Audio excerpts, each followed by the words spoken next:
Graça e paz, queridos. Convido vocês a ficarem de pé para ler comigo a palavra que está em Lucas 14.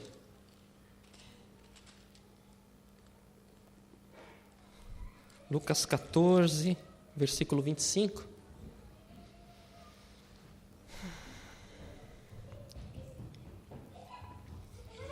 Lucas 14, 25 diz assim: certa vez ia com ele grande multidão. Voltando-se, disse-lhes: se alguém vier a mim e não aborrecer a pai, mãe, mulher, filhos, irmãos e irmãs, e até mesmo a sua própria vida, não pode ser meu discípulo. Qualquer que não tomar a sua cruz e não vier após mim, não pode ser meu discípulo. Se algum de vós está querendo edificar uma torre, não se assenta primeiro a fazer as contas dos gastos para ver se tem com o que acabar? Para que não aconteça que, depois de haver posto os alicerces, e não podendo acabar, todos os que vierem comecem a escarnecer dele, dizendo: esse homem começou a edificar e não pôde acabar.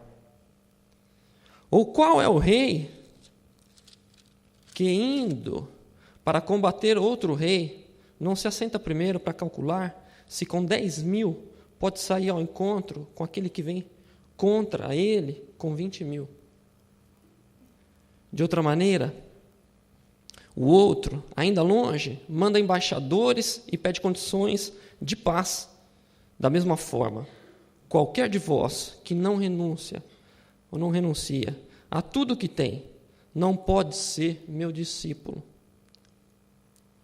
Bom é o sal, mas se torna insípido. Como restaurar-lhes o sabor?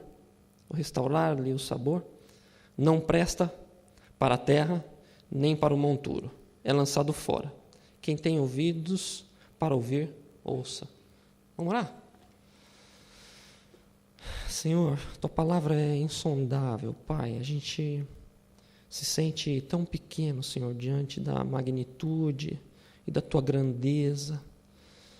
Mas, ó Pai, obrigado porque, assim frágeis, assim tão pequenos e necessitados, o Senhor ainda investe e fala conosco, Pai. Senhor, fala aos nossos corações, Senhor, para a Tua glória. Amém. Queridos, pode se assentar. Minha família chegou essa semana, graças a Deus. Estamos contentes, trocamos efetivamente o humor e a espontaneidade, a expressividade italiana pela reservadez britânica, trocamos o café pelo chá. Não, isso aí a gente vai continuar tomando ainda. Uma alegria estar aqui hoje com vocês, compartilhando essa palavra. Queridos, a gente vive hoje num mundo onde a comunicação desse século, por causa da globalização, ela muda de um dia para o outro. A gente pode se considerar uma geração chamada uma geração plasma, uma geração cibernética. Alguns chamam de geração touchscreen, por causa da superficialidade hoje que existe nas comunicações entre as pessoas, nos modos de se relacionar. E parece que a relação, tendencialmente, ela tem sido uma relação de muita aparência. Se a gente prestar atenção nos nossos social media, nos meios sociais ao qual a gente se comunica, normalmente é um modelo vitrine, um modelo onde a gente coloca as coisas boas da gente, né? Eu não vou colocar uma foto lá no Facebook, né? Dos braços, não. Eu quero colocar quando pega o fortão. Se sai a barriga, eu não vou colocar aquela foto com a barriga, né? Se tem minhas rugas, eu não vou colocar.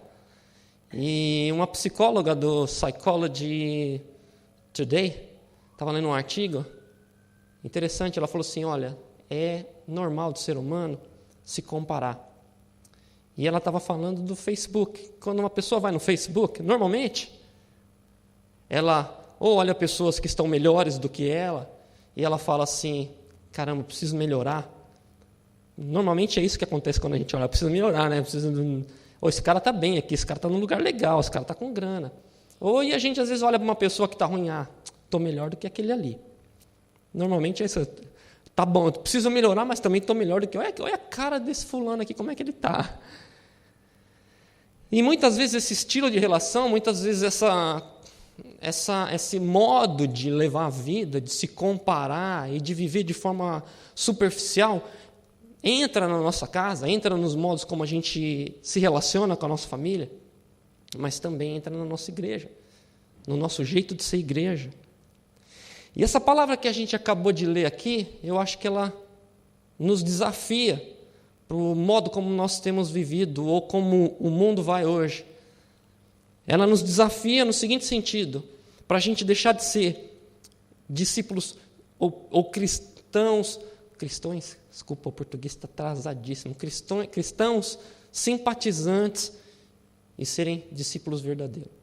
Por quê? Porque o contexto dessa palavra é que Jesus está indo para Jerusalém. Em Jerusalém, ele ia ser crucificado. Tem uma multidão que está seguindo o Mestre. E Jesus sabia o que ele ia passar em Jerusalém. E esse pessoal está seguindo. Vamos pensar. Que tipo de pessoa, quais grupos estavam seguindo o Senhor?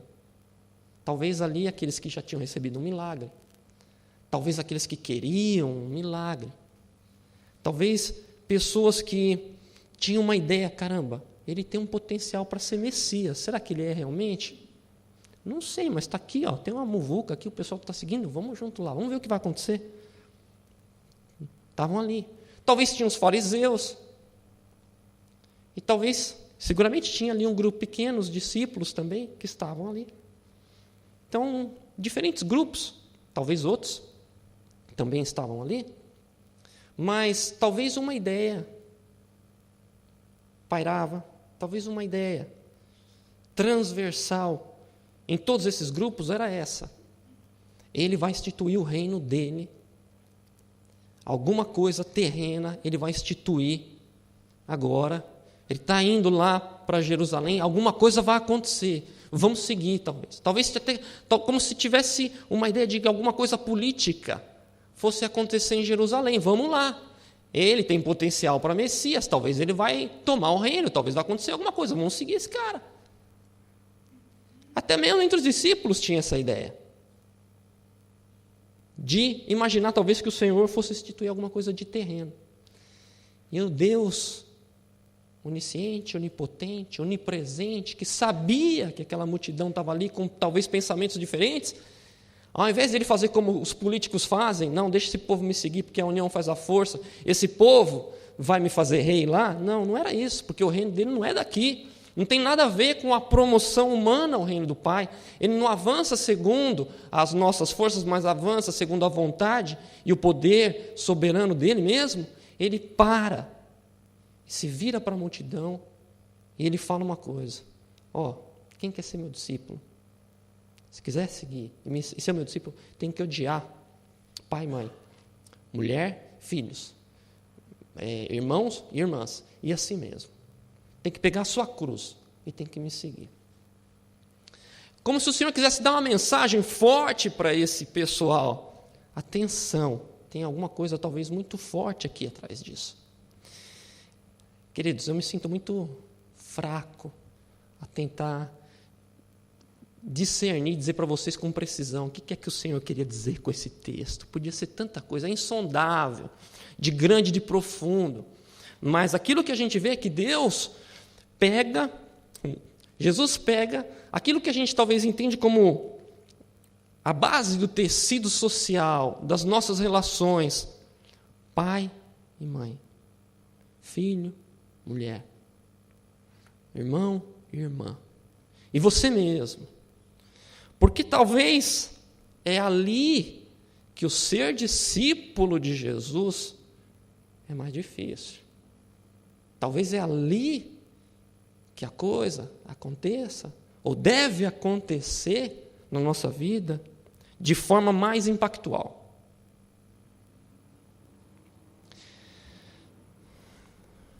É nesse grupo de pessoas é nessa estrutura social que normalmente nós absorvemos os nossos valores, os valores mais profundos que nós temos.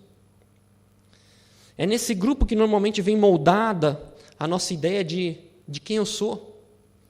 Os valores que nós recebemos, que estão enraizados na nossa vida de forma profunda, não vem desse grupo, não vem dos nossos pais, não somos influenciados dos nossos irmãos. E quando a gente casa, o poder de influência da nossa esposa na nossa vida, como os nossos filhos mudam as nossas vidas e como também muda a nossa ótica.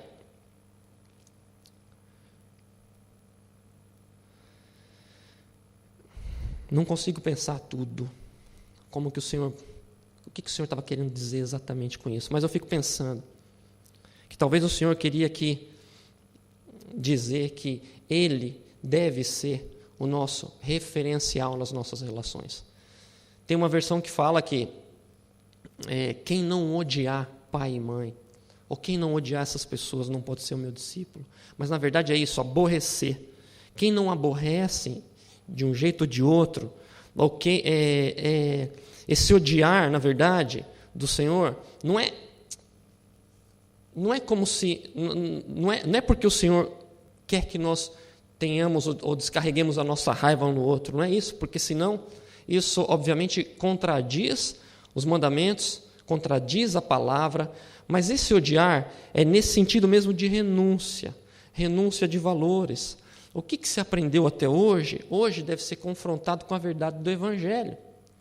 Tudo aquilo que você absorveu na sua vida até hoje, é com a palavra que você deve balancear a sua vida.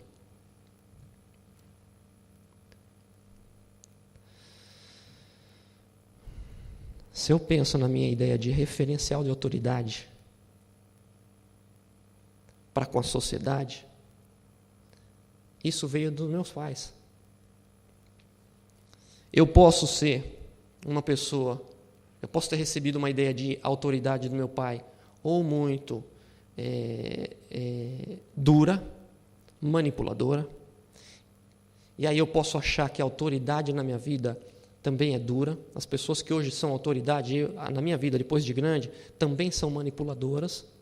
Ou eu posso ter recebido uma instrução do meu pai leviana, a qual eu podia, vamos dizer assim, dobrar e fazer o que eu quisesse com ele, e aí eu começo a transferir isso também para a autoridade hoje na sociedade, como se eu também pudesse envergar ou fazer o que eu quiser, dar jeitinho nas coisas. Talvez fosse isso que o Senhor estivesse dizendo. Olha, cuidado, porque talvez você recebeu informações erradas. Hoje eu conheço a palavra, tento me aproximar do Senhor através dessa, tenho 3 filhos, mas eu não sou perfeito em ensinar os meus filhos. E a palavra de Deus diz, ensina a criança no caminho em que ele deve andar. Ensinar a criança no caminho que ele deve andar, fico pensando nos meus filhos, talvez o fato de eu chegar para ele lá e falar, filhão, pisei na bola com você, mas vamos para o Pai do Céu, vamos orar junto, e orar junto com ele e falar, filho, e falar, pai, me perdoa porque eu errei, pai, me dá graça, abrir o meu coração com meu filho, eu estou dizendo para ele, de um modo ou de outro, filho, eu errei, pisei na bola, mas o pai é o nosso referencial, a gente tem que ir para ele juntos. Isso não é motivo para que eu, obviamente, ache uma desculpa para agir errado, não, só Deus é referencial, mas deve ser uma oportunidade para, diante dos meus falimentos, mostrar uma autoridade do pai para o meu filho. E isso me faz pensar o quanto talvez o Senhor não queria que a gente também avaliasse a nossa ideia de autoridade. Mas tem tantas outras coisas que a gente pode avaliar nas nossas relações, a gente pode avaliar o nosso matrimônio, nosso casamento. Quantas vezes dentro dos nossos casamentos, na minha casa, eu não corro risco de talvez querer controlar excessivamente dentro da minha casa? Ou quantas vezes não tenho risco de uma submissão cega. Os dois jeitos são errados. Ou se a gente pensa nas feridas do passado, meus irmãos. Sempre dentro desse grupo, quantas coisas não podem acontecer, quantas vezes não fomos marcados. Valores negativos que a gente recebeu.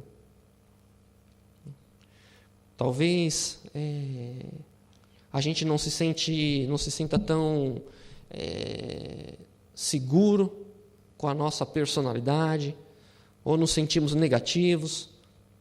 Temos talvez sentimentos que nos tornam quase escravos. E muitas vezes a gente também não sabe nem como lidar com esses sentimentos, que às vezes são difíceis, porque são tão enraizados na gente que a gente tem até medo de tocá-los. A gente às vezes não sabe nem como. Tem uma música que fala, a gente ouvia lá na Itália, essa não sei se o pessoal conhece aqui, mas fala: "Everything that kills me makes me feel alive." Tudo aquilo que me acaba comigo, que me mata, é uma coisa que de algum jeito ou de outro me faz com que eu me sinta vivo. Porque parece que eu não sei nem lidar com isso. Eu deixo isso lá. Traz uma dor, e as pessoas às vezes até se apegam a isso, porque não sabem nem se viver sem essa dor.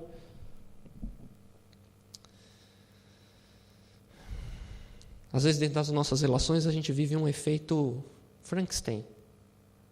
Lembra da historinha do Frankenstein? Um cientista montou um cara lá com uns pedaços de corpo de gente diferente. Deu um choque no cara, o cara sobreviveu. E aí o cara sobreviveu e ele foi criado sem afetividade.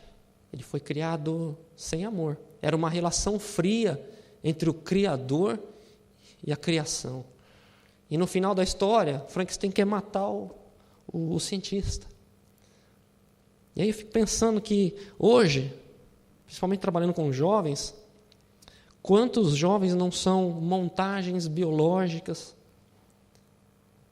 que estão pelas ruas e que não têm uma relação de afetividade com os pais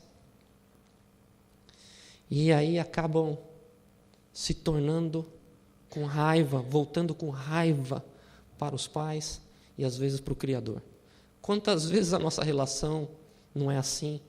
Ou talvez até com o nosso Pai Celestial não é assim?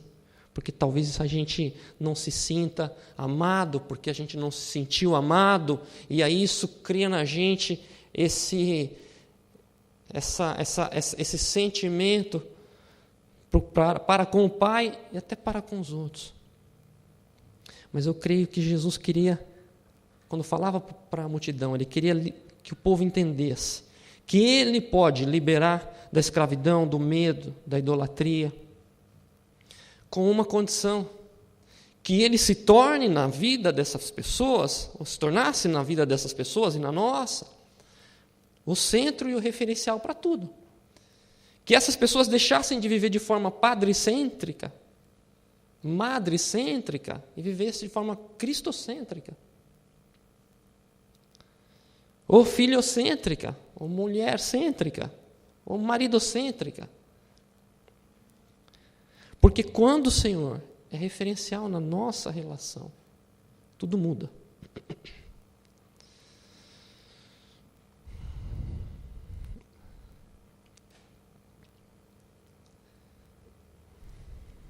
Se a gente pensa que o Senhor, queridos, falou assim: se você não aborrecer pai, mãe, mulher, filho, irmão, irmã, e até você mesmo.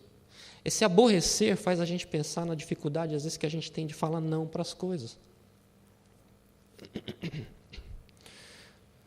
Não quer dizer que eu vou falar não só porque eu quero esmagar o outro, ou porque eu quero anular o outro, mas é porque eu estou falando com amor. Mas eu sei falar não, hoje eu não sou mais escravo. Eu não preciso ser mais escravo de dizer sim para tudo. Talvez também tenha um pouco disso, que o Senhor queria advertir a multidão. Não é verdade, queridos, que as grandes libertações e liberações de Deus na nossa vida são exatamente nas nossas relações que nós vivíamos no passado, de forma completamente sem orientação. E aí o Senhor começou a trabalhar e começou a regenerar a nossa vida e começou a nos dar uma visão de família diferente, uma visão de relação diferente, de amizade diferente. É isso que Deus quer continuar fazendo nas nossas vidas, é isso que Ele quer fazer. Ele quer continuar a moldar, Ele quer nos desafiar ainda mais nisso.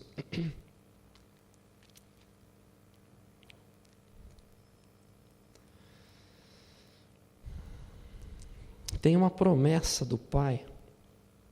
Quando a gente fala de promessa, todos nós queremos promessa, né? Você quer uma promessa? Eu quero uma promessa de Deus. E esse texto fala de uma promessa. A promessa que esse texto fala é a promessa da cruz. Todo discípulo vai ter que levar uma cruz. Vai ter que levar a cruz lá no relacionamento, lá onde ele vive as relações, dentro de casa, dentro do trabalho, na igreja. É ali que nós somos desafiados a levar a cruz de Cristo. Só que essa cruz, queridos, que a gente vai levar, a gente pode ter em mente uma coisa, que o Pai já levou sobre Ele as nossas feridas, já levou sobre Ele os nossos traumas, e eu não vou mais entrar em relação porque eu quero alguma coisa dessa relação. O Pai me curou, o Pai cuidou de mim, e hoje eu entro na relação com a minha esposa, com o meu marido, com os meus filhos, para doar. A relação, quando Jesus fala, pegue a sua cruz, eu tenho a sensação que Ele está dizendo para a gente, olha, pega a sua cruz para fazer como eu fiz, entra na relação como eu fiz hoje, não para receber, mas para morrer, para se doar, não com aquilo que você vai tirar de bom, mas com aquilo que você vai dar de bom hoje, com aquilo que você recebeu de mim. E aí muda a nossa perspectiva. Glória a Deus por isso. Não temos a obrigação de morrer na cruz, porque o Pai fez isso, só Ele podia, só Ele tinha forças para isso, mas nós temos a obrigação de levá-la nas nossas relações. E aí o Senhor usa dois exemplos, o exemplo da torre, para explicar, talvez de modo meio figurativo, o que ele talvez estava tentando dizer de forma simples, sem palavras grandes, torre e reino. O Senhor dá o exemplo da torre. Todo mundo, queridos, todos nós queremos construir grandes coisas nessa vida. Eu não sei você, mas eu quero construir grandes coisas, quero deixar um nome grande, quero fazer grandes coisas, essa é uma ideia que sempre vem na minha mente. O que você está fazendo com a sua vida? Onde você vai caminhar? A gente às vezes quer construir torre, porque da torre a gente vai ter uma visão diferente dos outros. Eu vou conseguir chegar mais alto que os seres humanos. Eu vou ficar melhor do que um ou do que o outro. Ou porque a nossa torre representa uma ideia de segurança para a gente. Um lugar de visão, mas também um lugar para ser visto. Um lugar, talvez, sem muito falimento. Eu ouvi falar que o homem, antropologicamente, é relação. E talvez o Senhor estava falando, ou gostaria de dar essa mensagem para a gente. Você tem sede de relação profunda e de se sentir aceito por todo mundo e de marcar de forma viva a sua vida? Então faz atenção onde você vai construir as suas relações. Onde você vai colocar as bases da sua relação? Porque se você colocar no lugar errado, isso aí vai cair. Ele sabia que para nós construirmos a nossa torre relacional, nós precisávamos dele. Porque sem o Senhor nós não podemos. Sem Ele como central na nossa vida familiar, igreja, nós não podemos.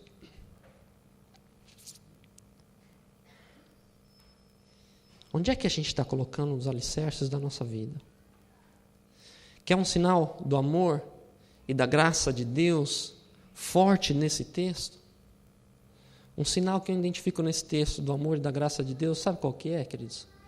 É que Deus sabe dos nossos desejos de sermos grandes, de construirmos grandes coisas, e Ele não fala, não construa grandes coisas, não construam torres. Ele fala, quer construir torre? Vem. Faz atenção onde você vai construir, só isso. Tipo, vem construir em mim.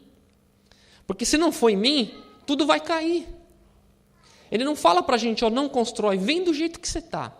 Com as suas grandes ideias, importantes, vem para mim. Ele aceita a gente, mesmo com as nossas ideias pequenas de construir grandes coisas. Se a gente abrir a Bíblia no Salmo 61, Salmo 61 diz assim: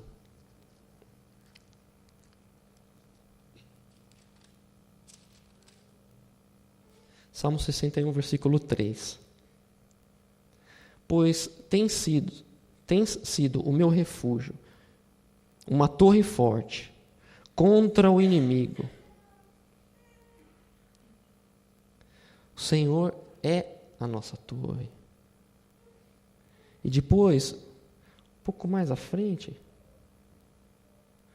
anseio habitar no teu tabernáculo para sempre, e me abrigar no oculto das tuas asas. Um pouco mais ao 5, pois tu, ó Deus, ouviu os meus votos, me deu uma herança dos que temem o teu nome. Prolonga os dias, os meus dias, ó Rei. Prolonga os dias do Rei, seus anos por muitas gerações. E o versículo 2, querido. Desde o fim da terra, clamo a ti, por estar abatido o meu coração. Leva-me para a rocha, que é mais alta do que eu, pois tens sido o meu refúgio e uma torre. O Senhor é a nossa torre. Ele sabe, queridos, que nós fazemos parte de uma geração fast and furious, que muitas vezes por causa do consumismo, por causa da rapidez, por causa da frenética vida que a gente vive, buscando valor, se acaba num acidente.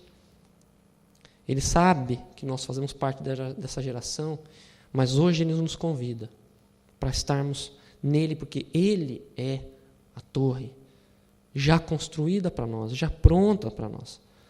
Muitas vezes a nossa vida é uma torre feita de material quase tóxico, pedaços montados de experiências difíceis que nós vivemos, mas o Pai quer sempre fazer coisas novas nas nossas vidas.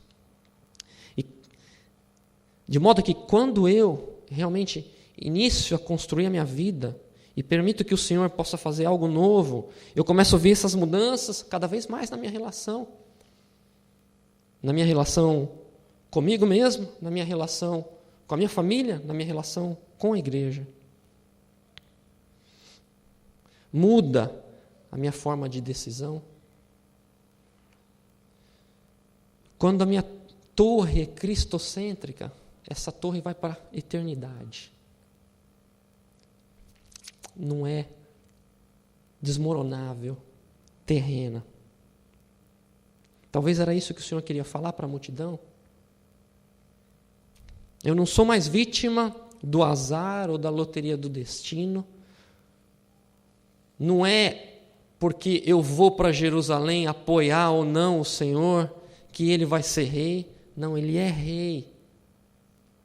Ele é já rei. Ele é um Deus soberano, Ele está cuidando, Ele domina a história. Ele é um Deus bom, é um Deus de graça.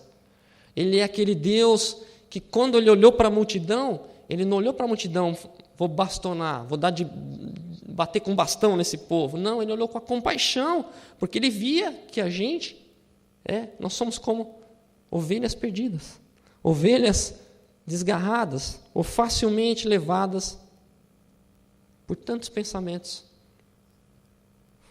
que não condizem com a palavra do Pai, com os valores do Pai, com o terreno, ou com o reino, de Deus. Se de um lado, Deus, Jesus, nos acolhe para que nós possamos construir a nossa torre nele, do outro lado, ele usa o exemplo de reino. Tem um reino que está avançando. E esse reino é como se o Senhor dissesse, no meu entender, é como se o Senhor dissesse, olha, tem uma justiça que está chegando. Eu estou chegando, esse rei está vindo. Você, com a sua justiça humana, você tem condições de ser justificado diante da minha santidade e daquilo que eu sou? Faz as contas. Você vai vencer essa batalha com a sua justificação ou autojustificação humana? Senta, faz as contas, avalia. Você vai querer encarar a guerra? Porque a nossa justiça é falimentar. Talvez o Senhor queria que a multidão pensasse um pouco sobre isso. Você vai conseguir combater com a minha justiça? Quantas vezes, queridos, o nosso estilo de evangelho não é um estilo de evangelho que combate o reino mais do que é a favor do reino? Eu estou lendo um livro de um homem que se chama Darren Patrick, e ele fala de alguns modelos de evangelhos, ou de evangelho humano que a gente vive, que não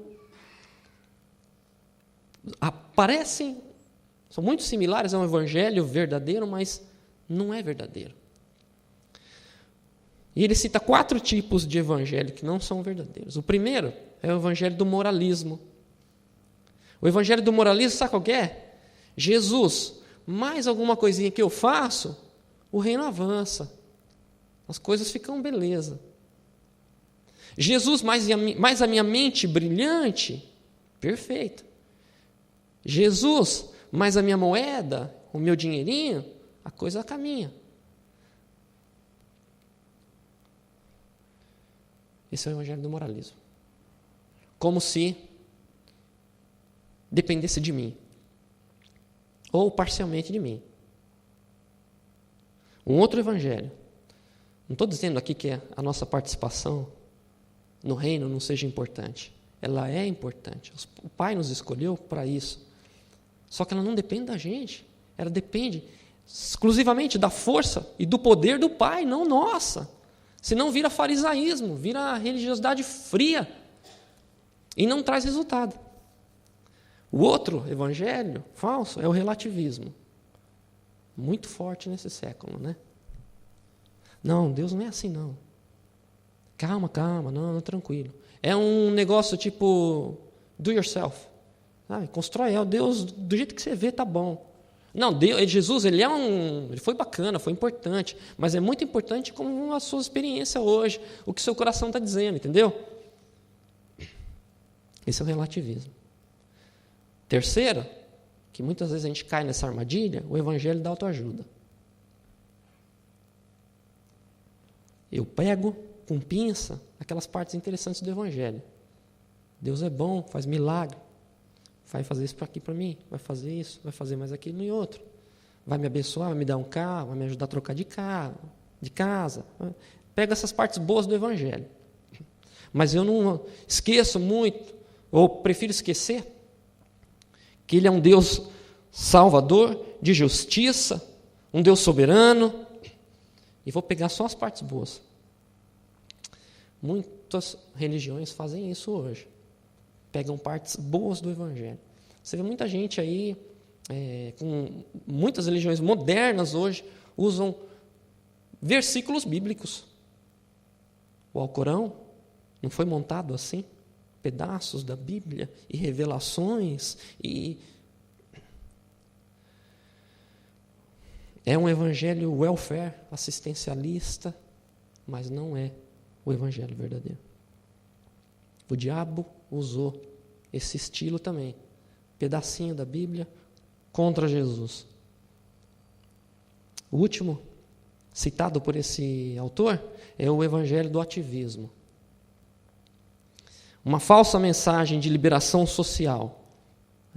Eu vou praticamente fazer coisas somente sociais e dizer que o evangelho é isso também.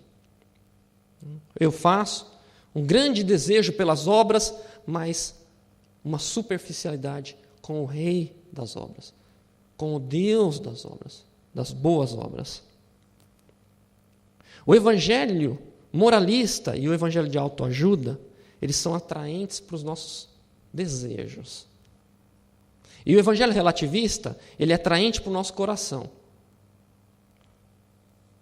E o evangelho de autoajuda, ele é atraente para as nossas mãos. Eu me sinto fazendo alguma coisa. Mas, queridos, se a gente concentra a nossa vida no moralismo e na autoajuda, sabe o que a gente produz? A gente produz pessoas que são boas, que fazem coisas boas, mas vai faltar amor. O ambiente vai ser hostil e vai ser de competição entre nós. É isso que o evangelho de moralismo e de autoajuda produz no nosso coração. Se a gente se concentra no evangelho relativista, ele faz da gente uma pessoa com uma estima muito boa. Não, faz o que está no seu coração, é muito pessoal o negócio. Não, segue ele. Só que a gente não vai ter vontade de morrer pelo evangelho. Ninguém vai querer morrer. Nós vamos querer viver só para o nosso coração, só para o nosso eu. E se a gente se concentra no evangelho de autoajuda, a gente vai melhorar o tecido social. A gente vai fazer coisa boa. A gente vai dar visibilidade para Cristo. Vamos fazer uma página no Facebook para o Senhor. Não estou dizendo, não sou contra o Facebook. Hein? Tenho meus seguidores, sigo muita gente, tenho muitos amigos. A gente vai promover a igreja, mas não vai ter conversão. Não vai ter regeneração. Qual dessas armadilhas e falsos evangelhos a gente caiu essa semana? Eu confesso que eu acho que eu pulo de uma para outra com constância. Às vezes eu quero fazer quero construir alguma coisa humanamente. Às vezes eu sou relativista. Às vezes eu sou de autoajuda. Às vezes eu sou moralista.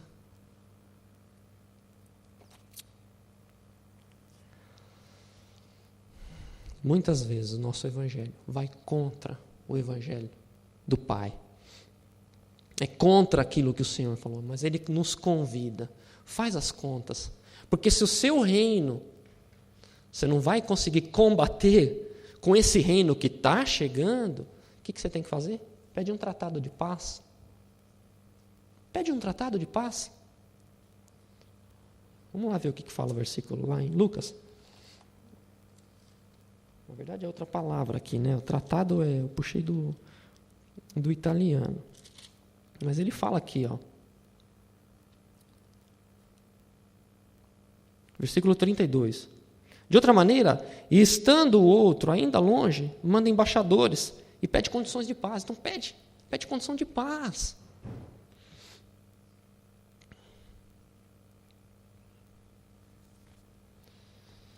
Queridos, eu aprendi uma coisa, me ensinaram, que existe uma diferença entre ser exposto e se expor.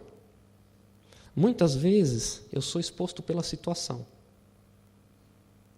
Vem para fora a minha raiva, minha esposa vê, meus filhos vêm, vem para fora a minha ambição, o meu egoísmo, mas isso não quer dizer que eu me expus. Não quer dizer que eu realmente coloquei sobre a mesa quem eu realmente sou. Quando a situação expõe a gente, não quer dizer que a gente vai ter mudança no nosso caráter, na nossa vida. Mas a mudança ela tem quando eu me exponho. E aqui Jesus está dizendo, faz as contas com o Evangelho, com a sua justiça. Faz as contas. Se não está legal, manda embaixadores e pede paz. Um outro sinal da graça de Deus, porque Ele já sabia que os nossos evangelhos são guiados muitas vezes pelas circunstâncias, que nós somos influenciados pelas feridas do passado, que nós somos influenciados por tudo que a gente vê, tudo que a gente ouve. Mas o que Ele nos dá de garantia? manda embaixadores e pede um tratado de paz. Esse tratado de paz já existe. Porque ele estava indo lá para a cruz justamente por causa desse tratado de paz, que ele assinou para a gente com o sangue dele. O tratado de paz ele podia até ser renunciado. Podia ser que o outro rei falasse, não quero tratado de paz, eu quero destruir. Mas em Deus nós já temos, no Deus Pai, nós já temos a garantia da paz que foi assinada com o sangue do Filho. Basta que a gente chegue para Ele e fale, Pai, olha aqui quem eu sou. Transforma-me, renova-me. A nossa cruz não é o nosso, que a gente fala, né? A gente brinca, né? Isso aqui é minha cruz que eu estou levando. Isso aqui, né? Fala do irmão, da mãe, do pai. Mas a nossa cruz não é isso. A nossa cruz é a renúncia. Essa é a cruz. É pesado, né? A renúncia, sim, é pesado. A cruz de Cristo nós não poderíamos levá-la nunca. A gente tem que renunciar. Nós mesmos. Renunciar. Uma relação onde o Pai não seja central. Quando Ele é central, eu tenho uma referência de eu estou indo nessa relação por amor. Eu estou indo como Cristo foi nessa relação, que abriu mão da sua glória para se doar. Queridos, que o Pai possa nos ajudar a vivermos essa relação hoje e que a gente possa lembrar disso, que Ele é o nosso tratado de paz. Lembrar que Ele olhou para aquela multidão com compaixão, Ele que está olhando para a gente hoje com compaixão, querendo que que nós sejamos discípulos hoje, de forma impactual, não levados por modelos falsos do Evangelho. Eu queria propor da gente orar juntos, da gente orar talvez 2 a 2, de um orar pelo outro, com liberdade, de talvez falar da torre. Minha torre está sendo construída, é bonita por fora, mas por dentro ela está assim. Ou talvez falar dos nossos reinos, aquilo que vier no seu coração. Mas gostaria que a gente orasse 2 a 2, talvez que um orasse pelo outro.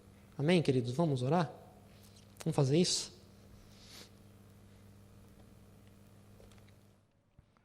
Muito obrigado por assistir a mensagem. Clique agora em inscreva-se para se cadastrar no canal e ser avisado de todas as novidades. Se você quiser ajudar na divulgação, clique em gostei e adicione o vídeo nos favoritos. Não se esqueça também de conferir as mensagens anteriores. Obrigado e até a próxima.